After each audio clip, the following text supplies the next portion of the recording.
Today's video is brought to you by this guy. Thank you, this guy. When doing research for another Dandadan project, I found myself returned to this video I've watched multiple times. Oh, how I wish it had English subtitles. When watching the video, I noticed Yuki Nobutatsu bring up this book. He shows some pages from it and then the video continues. Curious about the book, I popped open a new tab and began a quick search. It didn't take too long for me to find out that this book is filled with illustrations by this artist named Toru Narita. And when flipping through the pages of this book, I quickly realized that we have Toru Narita to thank for Dandadan as well.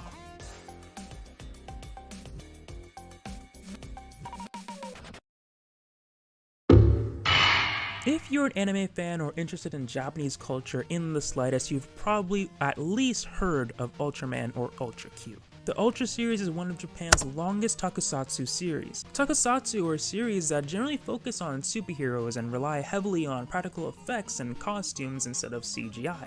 Think your Power Rangers, Kamen Riders, Super Sentais, and yeah, your Ultramans. First, I want to make sure we're all on the same page here. I didn't know who Narita was before working on this video, but I also kinda did. Ultraman stans, bear with me, but for the rest of us, let me briefly introduce you to Toru Narita.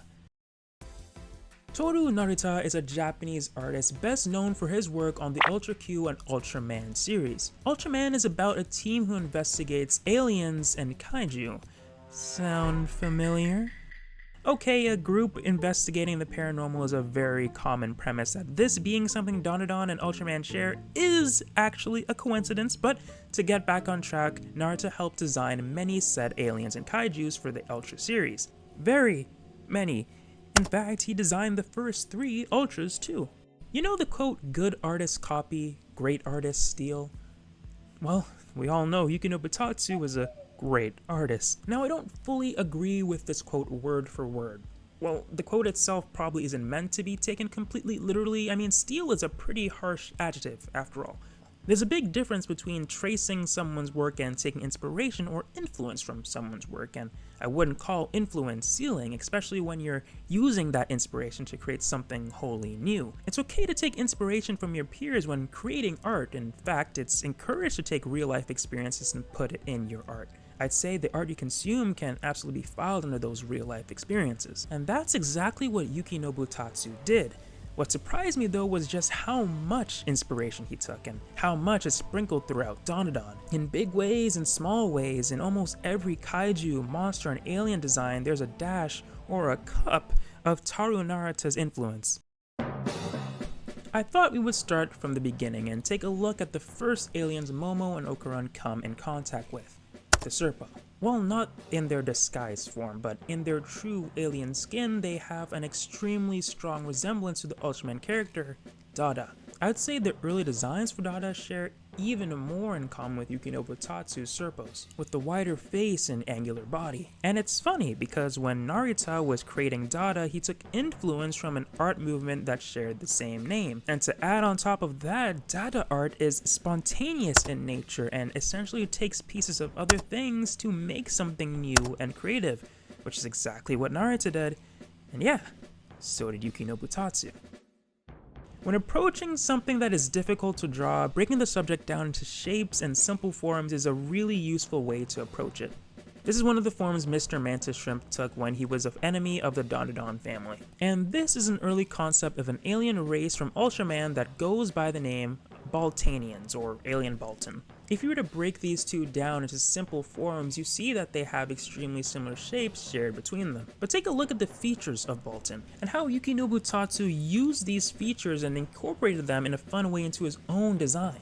The Baltan's head vents become Mr. Mantis Shrimp's eyes. The Baltan's eyes become Mr. Mantis Shrimp's shades. And this triangle part on Baltan's body becomes a tie on Mr. Mantis Shrimp. Mr. Mantis Shrimp's true form, though, would share a lot more similarities with Kangon, which Ultraman fans would know originally was a human being before becoming this.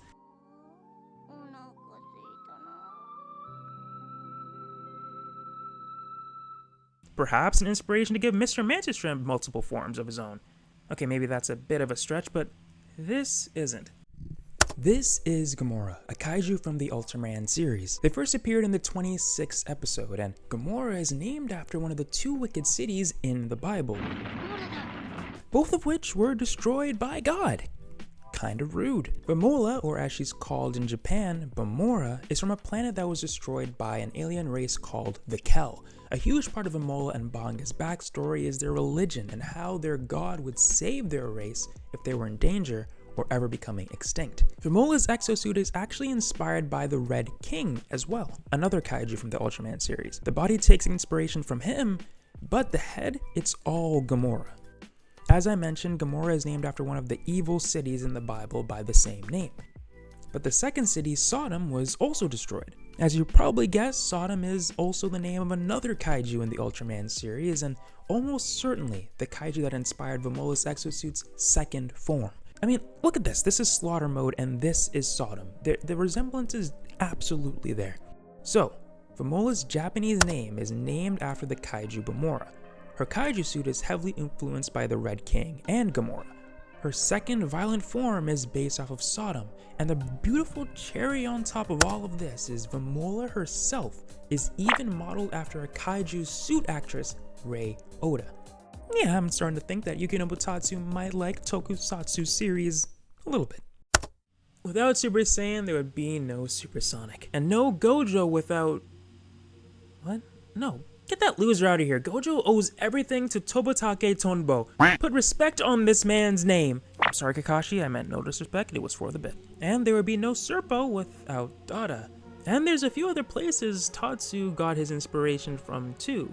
Narita is no doubt a big part of what inspired Yuki no Butatsu, but at the end of the day, it was Yuki no Butatsu that has made Dandadan so special.